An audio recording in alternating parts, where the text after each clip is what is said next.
Video ini memaparkan jenis-jenis alat penangkapan ikan atau API dan jalur penangkapannya masing-masing. Video ini dibuat untuk diaplikasikan oleh nelayan Kabupaten Sumeneb, sehingga informasi yang tersedia di dalamnya disesuaikan dengan wilayah pengelolaan perikanan negara Indonesia atau WPPNRI yang biasa digunakan oleh nelayan Kabupaten Sumeneb, yaitu WPPNRI 712 di Laut Jawa dan sebagian WPPNRI 713 di Selat Makassar, Laut Flores, dan Laut Bali, serta WPNRI Perairan Darat 431 di Kepulauan Kangean, Pulau Madura, Pulau Gili Raja, Pulau Puteran, Pulau Gili Genting, Pulau Sapudi, dan Pulau Raas. Sebelum masuk pemaparan lebih lanjut, berikut adalah beberapa singkatan dan istilah khusus yang digunakan. Beberapa hal yang harus dipahami. Yang pertama adalah ABPI, API, atau alat bantu penangkapan ikan. API yang dimaksud di sini adalah penggunaan rumpon dan lampu sebagai media untuk menarik ikan agar berkumpul, sehingga memudahkan nelayan untuk menangkap ikan. Kedua yaitu jalur, di mana di sini akan dibagi menjadi perairan laut dan perairan darat sesuai WPPNRI masing-masing.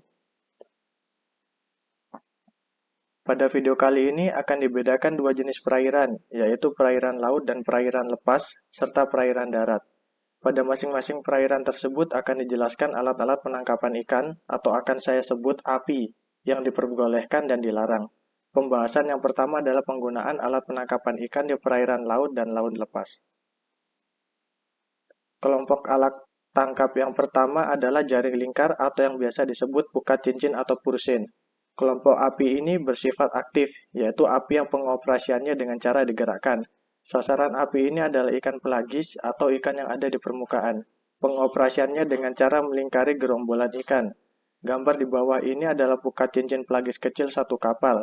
Oleh nelayan Sumeneb biasa disebut selerek. Berikutnya adalah pukat cincin pelagis besar satu kapal. Sama seperti sebelumnya, yang membedakan adalah sasaran ikan tangkapannya, yaitu ikan pelagis dengan ukuran yang lebih besar. Api ini dilarang dioperasikan di Laut Jawa, sehingga nelayan Sumeneb dapat mengoperasikan api ini di WPPNRI 713. Selanjutnya adalah pukat cincin teri satu kapal, dengan sasaran utama adalah ikan teri. Api ini memiliki mata jaring yang sangat kecil dan hanya boleh beroperasi saat musim teri, biasanya saat musim hujan. Kemudian ada pukat cincin pelagis kecil dengan dua kapal. Api ini dilarang dioperasikan, baik di WPPNRI 712 maupun WPPNRI 713. Berikutnya, ada jaring lingkar tanpa tali kerut. Pengoperasiannya masih sama, akan tetapi tidak ada tali kerut untuk menutup bagian bawah jaring. Kelompok yang kedua adalah jaring tarik atau biasa disebut pukat tarik. Kelompok api ini bersifat aktif dengan sasaran ikan pelagis dan ikan demersal atau ikan di dasar perairan. Pengoperasiannya di permukaan, kolom, dan dasar perairan dengan cara melingkarkan jaring untuk mengurung ikan, kemudian menariknya ke kapal yang berhenti atau ke arah pantai jika pengoperasiannya tanpa kapal. Gambar di bawah ini adalah jaring tarik pantai. Pengoperasiannya tidak menggunakan kapal. Kapal hanya digunakan untuk melingkarkan jaring dari dan menuju pantai. Selanjutnya adalah payang. Sasaran api ini adalah ikan pelagis. Jenis api ini ada dua, yaitu payang dan payang teri. Untuk payang dengan ukuran lebih dari 5 GT, tidak boleh dioperasikan di WPPNRI 713, sedangkan payang teri hanya diperbolehkan beroperasi saat musim teri. Kemudian ada jaring tarik berkantong dengan sasaran ikan demersal. Api ini tidak boleh beroperasi di WPPNRI 713.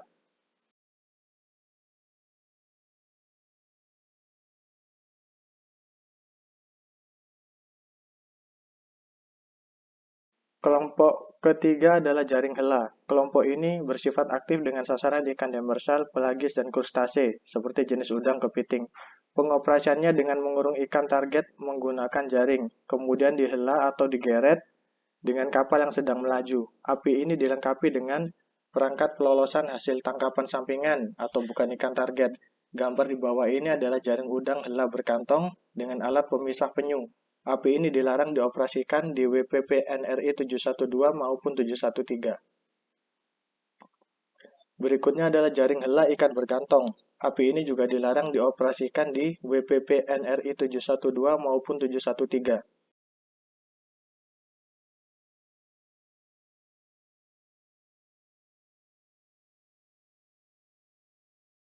Kelompok keempat adalah penggaruk. Kelompok api ini bersifat aktif dengan target ikan demersal dan krustasea. Pengoperasiannya di dasar perairan dangkal berlumpur dengan menghela alat tangkap dengan kapal atau dengan tangan. Gambar di bawah ini adalah penggaruk berkapal oleh nelayan Sumeneb biasa disebut sarka. Selanjutnya adalah penggaruk tanpa kapal. Api ini dioperasikan secara manual dengan tangan atau tanpa kapal. Kelompok kelima adalah jaring angkat. Kelompok api ini bersifat pasif, yaitu api yang dioperasikan menetap pada jangka waktu tertentu atau singkat. Sasaran api ini adalah ikan pelagis dan cumi-cumi. Api ini dibuat berupa jaring berbentuk persegi panjang dilengkapi dengan rangka yang terbuat dari bambu atau bahan lain. Pengoperasiannya dengan cara diturunkan ke dalam kolom atau tengah perairan dan diangkat ke permukaan kembali. Pengoperasiannya dapat dilengkapi dengan atau tanpa alat bantu penangkapan ikan berupa lampu. Gambar di bawah ini adalah anco, jaring angkat yang pengoperasiannya hanya menggunakan tangan. Kemudian ada bagan. Bagan ini terdiri dari bagan berperahu dan bagan apung atau tanpa perahu. Bagan ini juga memiliki kriteria khusus untuk menangkap ikan teri yang hanya beroperasi saat musim teri. Berikutnya adalah boko ami. Pengoperasian api ini dilakukan di salah satu sisi kapal. Selanjutnya ada bagan tancap. Api ini hanya boleh beroperasi tanpa kapal. Kapal hanya digunakan sebagai sarana transportasi untuk menuju dari dan ke lokasi bagan di tengah laut. Kelompok keenam adalah alat yang dijatuhkan atau ditebarkan. Kelompok api ini bersifat aktif dengan target ikan dan cumi-cumi. Pengoperasiannya dengan menjatuhkan atau menebarkan jaring untuk mengurung target sasaran. Gambar di bawah ini adalah jala jatuh berkapal. Api ini dioperasikan dengan cara menjatuhkan jaring yang ditopang dua palang di sisi kapal. Kemudian ada jala tebar. Api ini dioperasikan hanya menggunakan tangan dan dapat dioperasikan baik dengan atau tanpa kapal. Kelompok ketujuh adalah jaring insang atau biasa disebut gillnet. Kelompok api ini ada yang bersifat aktif dan ada yang pasif. Pengoperasiannya dilakukan dengan cara dihanyutkan dan dilingkarkan untuk menjerat ikan di perairan, baik permukaan, kolom, atau dasar. Sasaran api ini adalah ikan pelagis, demersal, dan kelompok krustase. Gambar di bawah ini adalah jaring insang tetap. Pengoperasiannya dilengkapi jangkar untuk menenggelamkan jaring dan menetap pada waktu tertentu. Berikutnya adalah jaring insang hanyut. Oleh nelayan Sumeneb biasa disebut jaring setet. Bedanya dengan jaring insang tetap ada pada letak pengoperasian api. Jika jaring insang tetap dioperasikan menetap di dasar perairan, maka jaring setet ini dioperasikan dengan cara dihanyutkan di permukaan atau di kolom perairan. Pengoperasian jaring insang hanyut dengan mata jaring lebih dari 4 inci harus dilengkapi dengan radio buoy, yaitu alat penanda lokasi jaring yang dioperasikan dengan cara dihanyutkan. Tujuannya agar jaring tidak hilang dan mudah ditemukan. Kelengkapan radio buoy ini berupa monitor untuk kontrol lokasi dan pemancar lokasi. Selanjutnya adalah jaring insang lingkar. Pengoperasiannya dengan cara melingkari ikan. Kemudian ada jaring insang berpancang. Pengoperasiannya dengan mengikatkan jaring pada pancang-pancang yang ditanam di dasar perairan. Api ini operasionalnya sangat bergantung pada pasang surut air laut. Berikutnya adalah jaring insang berlapis. Oleh nelayan Madura sering disebut jaring gondrong. Jaring bagian dalam api ini bermata jaring lebih kecil, sedangkan jaring bagian luar bermata jaring lebih besar. Api ini dapat dioperasikan tanpa kapal. Selanjutnya adalah jaring insang kombinasi. Jaring ini merupakan kombinasi dari jaring insang biasa pada bagian atas dan jaring insang berlapis pada bagian bawah, yang disusun berurutan secara vertikal. Api ini dapat dioperasikan tanpa kapal. Kelompok ke-8 adalah perangkap. Kelompok api ini bersifat pasif dan ada yang bersifat statis, yaitu api yang memiliki bangunan menetap dengan jangka waktu minimal 1 tahun. Prinsip pengoperasiannya adalah dengan menarik atau menggiring ikan untuk masuk ke dalam perangkap. Sasaran api ini adalah ikan pelagis, demersal, krustase, dan moluska atau kerang-kerangan. Gambar di bawah ini adalah setnet. Sasarannya adalah ikan pelagis dan demersal, bersifat statis yang terdiri dari rangkaian dinding jaring yang dipasang secara menetap menggunakan jangkar atau dikaitkan pada tiang pancang. Kemudian ada bubu, pengoperasiannya dapat dirangkai antara satu bubu dengan bubu lain. Targetnya adalah ikan demersal, gurita, kepiting, dan udang. Berikutnya adalah bubu bersayap. Api ini dilengkapi sayap yang diikat di tiang pancang untuk mengarahkan ikan masuk ke dalam bubu. Selanjutnya, ada pukat labu, api yang terbuat dari jaring berbentuk kerucut dengan kantong panjang yang memiliki sayap. Prinsip pengoperasiannya adalah menghadang arus laut. Kemudian ada togo, api berupa jaring berbentuk kerucut yang dipancang di dasar perairan dengan arah mulut menghadap arus pasang. Berikutnya adalah ambai. Pengoperasiannya menetap di dasar perairan dengan mulut jaring menghadap arah pasang surut air laut. Selanjutnya, jermal, perangkap ikan berbentuk kerucut yang dilengkapi dengan rumah untuk menjaga dan mengangkat perangkap kantong. Api ini biasa diletakkan di pantai. Kemudian ada pengeri. Api ini prinsipnya mirip dengan ambai. Berikutnya adalah sero, perangkap ikan yang terdiri dari susunan pagar-pagar membentuk penaju untuk mengarahkan ikan menuju perangkap.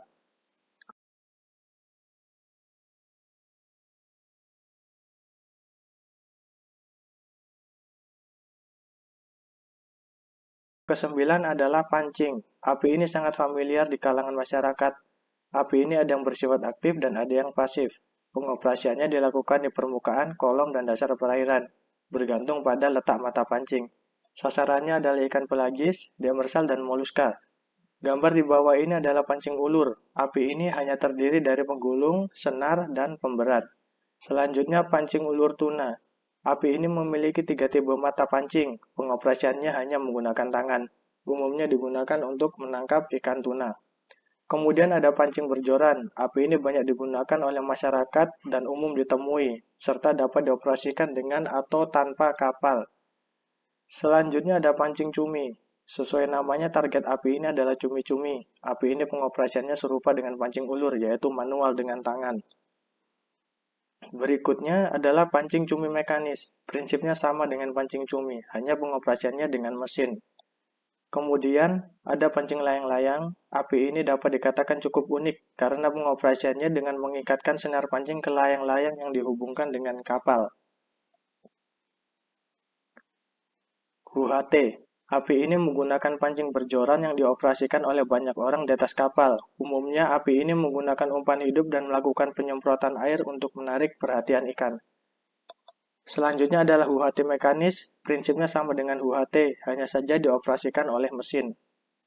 Berikutnya adalah rawai dasar. Api ini beroperasi di dasar perairan, sehingga targetnya adalah ikan demersal. Untuk menarik ikan digunakan umpan. Kemudian ada rawai tuna. Sesuai namanya, target utama api ini adalah tuna. Pengoperasiannya dengan cara dihanyutkan.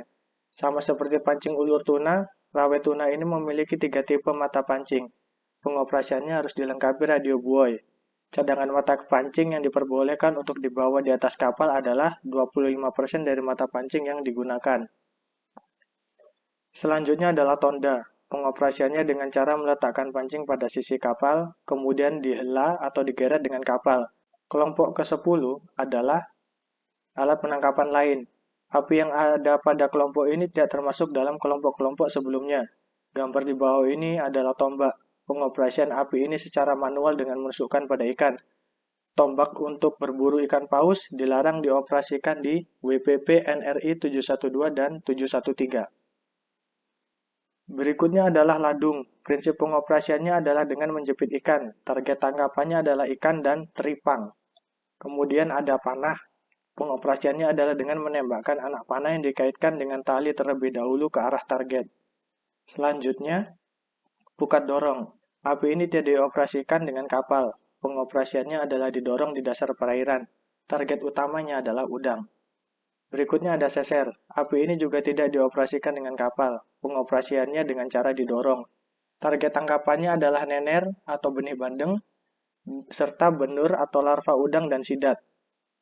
Yang terakhir adalah Pocongan. Mungkin namanya sedikit aneh, akan tetapi memang itulah nama api ini. Pocongan ini digunakan untuk menangkap benih lobster. Sebagai catatan, saat ini benih lobster dilarang untuk ditangkap dan dijual. Akan tetapi jika untuk kepentingan budidaya, maka diperbolehkan.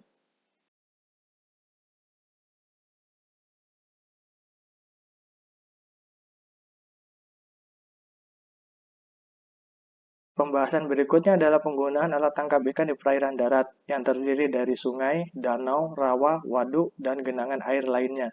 Api yang digunakan sebagian besar sama dengan api di perairan laut, sehingga prinsip pengoperasiannya tidak jauh berbeda. Perbedaan terletak pada ukuran atau dimensi dari api yang digunakan.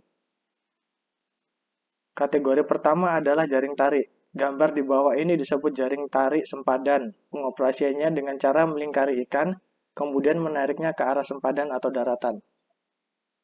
Kategori kedua adalah jaring angkat. Sama seperti yang telah dijelaskan sebelumnya, api pada gambar ini adalah anco. Pengoperasiannya tanpa kapal. Berikutnya adalah bagan apung. Api ini dilarang dioperasikan di sungai. Pengoperasiannya juga tanpa kapal.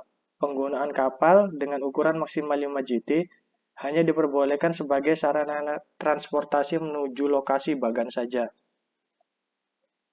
Selanjutnya adalah bagan tancap. Api ini juga dilarang dioperasikan di sungai. Sama seperti bagan apung sebelumnya, kapal hanya untuk sarana transportasi.